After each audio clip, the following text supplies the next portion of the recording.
L'amore non è avere volontà proprie, è condividere gioie, è incredibili giostre in cui il gettone non è sprecato, ma è supportare felicità dell'altro.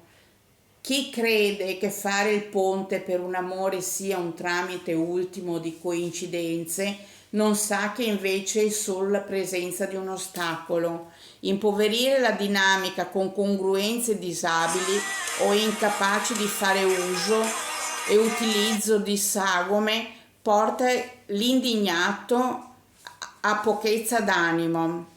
Quindi pace fratelli, ove il destino vi porta non condivido strategie di gatte morte, ma le combinazioni erano predette perché perché gli occhi miei erano e sono di gran lunga meravigliosi, io sono una meraviglia della natura, mi amo.